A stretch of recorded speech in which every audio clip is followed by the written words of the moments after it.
अस्सलाम वालेकुम नाज़रीन, रियल आर्ट इंटरव्यू सीरीज़ में सतार सरवैया जी ख़िदमत में हाज़िर आहे। अॼु कुझु किताबनि जो ज़िक्र कंदासीं ऐं किताबनि जे नालनि ते गौर कंदासीं त कहिड़ा कहिड़ा किताब कंहिं कंहिं लिखिया। हिकिड़ो किताबु आहे घिड़िया से चढ़िया। तव्हां ॿुधाईंदो त इहो घिड़िया से चढ़िया किताबु कंहिंजो आहे? तव्हां चवंदो साईं इहो उस्ताद बुखारीअ जो आहे, उनजी शाइरीअ जो किताबु आहे। भला बाबा इन घिड़िया से चढ़िया इन शेर खे मुकमिल कयो। तव्हां चवंदो साईं घिड़िया से चढ़िया ईअं अथई मई मते मेहराण में पओ टपो ॾेई त मेहार मिलेई संभोड़ो सेणासीं। अच्छा, हाणे हिकिड़ो किताबु आहे त सूफ़ी लाकूफ़ी, तव्हां हिकिड़ी किताब जो नालो आहे, तव्हां असांखे इहो शेर पूरो करे ॾियो। तव्हां चवंदो साईं सूफ़ी लाकूफ़ी कोन भांयुसि केरु, मंझाई मंझि विढ़े पधर नाहिसि पेर, जनी साणसि वेर थिए तनी जो वारू। अच्छा बाबा, तव्हां इहो असांखे ॿुधायो त जॾहिं किताबनि जी ॻाल्हि था कयूं त हिकिड़ो किताबु आहे ख़्वाबी अख जो ख़्वाब। ख़्वाबी अख जो ख़्वाब किताबु ॿुधाईंदो त कहिड़े मौज़ूअ ते लिखियलु आहे? तव्हां चवंदो साईं नावेल ते लिखियलु आहे। बाबा इहो कंहिंजो नावेल आहे? तव्हां चवंदो साईं मुनवर सराज जो नावेल आहे। अच्छा भला तव्हां इहो असांखे ॿुधाईंदो त शुक्र आहे बुर्स न मिलियो, हीअ किताबु कंहिंजो आहे? तव्हां चवंदो साईं इहो कबूल अबड़े साहिब जो किताबु आहे। अच्छा भला ख़्वाबनि जा ऐवान हिकिड़ो किताबु आहे, ॿुधाईंदो इहो कंहिंजो आहे? तव्हां चवंदो साईं इहो ख़्वाबनि जा ऐवान किताबु जीम ऐं मंघाणी साहिबा जो आहे ऐं शाइरीअ जो किताबु आहे। वरी तव्हांखे चवंदा भला जीअ झरोका किताब जो मौज़ू कहिड़ो आहे? तव्हां चवंदो साईं खाका। वरी तव्हांखे चवंदा भला ॿुधायो त वाट वेंदे किताबु कंहिंजो आहे? तव्हां चवंदो साईं इहो अली अहमद बिरोही साहिब जो किताबु आहे। बाबा इहो कहिड़े सिंफ़ ते लिखियलु आहे? तव्हां चवंदो साईं खाकनि ते लिखियलु आहे।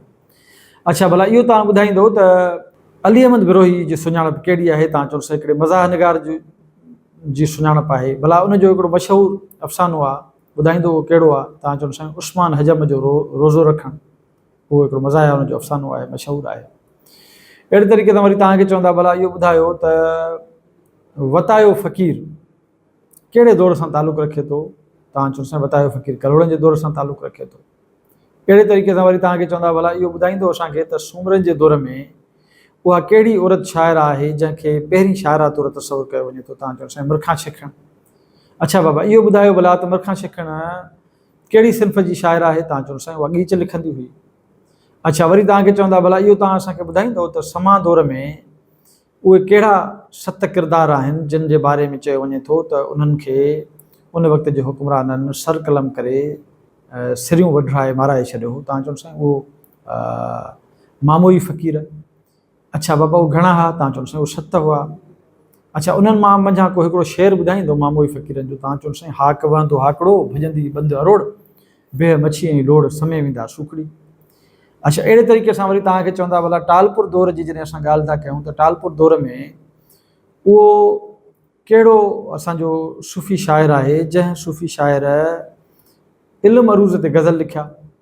तव्हां चवंदो साईं सचल साईं गज़ल लिखिया आहे टालपुर दौर में। अच्छा वरी तव्हांखे चवंदा भला जॾहिं गज़ल जी ॻाल्हि था कयूं त गज़ल में जेको जंहिंमें रुमानवी रंग आहे अंग्रेज़नि जे दौर में कहिड़ो शाइर आहे जंहिंजे गज़ल में रुमानवी रंग आहे? तव्हां चवंदो साईं उन में असांखे मीर अब्दुल हुसैन सांगी मिले थो जंहिंजे गज़ल में रुमानवी रंग तमामु घणो मिले थो। ऐं ज़ाहिर आहे उन दौर में ॿिया बि गज़ल लिखंदड़ शाइर आहिनि, पर मीर अब्दुल हुसैन सांगीअ खे गज़ल जो बादशाह तसवुरु कयो वञे थो। अहिड़े तरीक़े सां वरी तव्हांखे चवनि था त भला हिकिड़ो किताबु आहे फ़लसफ़े जो इब्तिदाई कोर्स, इहो किताबु कंहिं लिखियो आहे? तव्हां चवंदो साईं इहो मोहम्मद इब्राहिम जोय साहिबु लिखियो आहे। वरी तव्हांखे चवंदा भला हिकिड़ी कहाणी आहे मरी त आरहड़ में मरजां, ॿुधाईंदो त इहा कहाणी कंहिंजी लिखियलु आहे? तव्हां चवंदो साईं इहा हमीद सिंधी साहिब जी कहाणी आहे। वरी तव्हांखे चवंदा बाबा इहो ॿुधायो त इहो आरहड़ आहे छा? तव्हां चवंदो साईं आरहड़ बुनियादी तौर ते ऊन्हारे जी मुंद खे चइबो आहे, गर्मीअ जी मुंद खे चइबो आहे। अच्छा वरी भला इहो ॿुधाईंदो तव्हां असांखे त अंदर में उहाव थियो, इहो किताबु कंहिंजो आहे? तव्हां चवंदो साईं इहो यूसुफ शाहीन साहिब जो किताबु आहे। अच्छा उहा जी माना छा आहे बाबा? उहा यानी रोशनी। तव्हां चवंदो साईं रोशनी।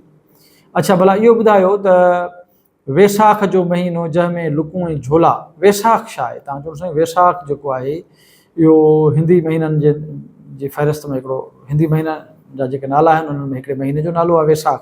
ऐं हीउ अप्रैल ऐं मई जो जेको विच वारो वर्षो आहे, माना 14 अप्रैल खां 14 मई ताईं, इन महीने खे हिंदीअ में वैसाख चवनि था पिया। अच्छा भला वैसाख जो महीनो जंहिंमें लुकूं ऐं झोला, इहो जेको नज़म आहे इहो कंहिं लिखियो आहे? तव्हां चवंदो साईं इहो मोहम्मद सिद्दीक़ मुसाफ़िर साहिब जो आहे। अहिड़े तरीक़े सां ॻाल्हियुनि मां ॻाल्हियूं निकिरंदियूं ऐं तव्हांजे इंटरव्यू जा मरहला अॻिते वेंदा। उमेदु आहे त अव्हां हिन मुंहिंजी वीडियो मां बि मुस्तफ़ीद थींदो ऐं हिन में बि जेका मूं मालूमात अव्हां सां शेयर कई आहे सो उहा मालूमात तव्हांजे कम जी आहे। सो वरी कंहिं ॿिए वीडियो में कंहिं ॿिए मौज़ूअ सां हाज़िर थींदासीं। सो मोकिलाणी न आहे जॾहिं पेर तॾहिं खे।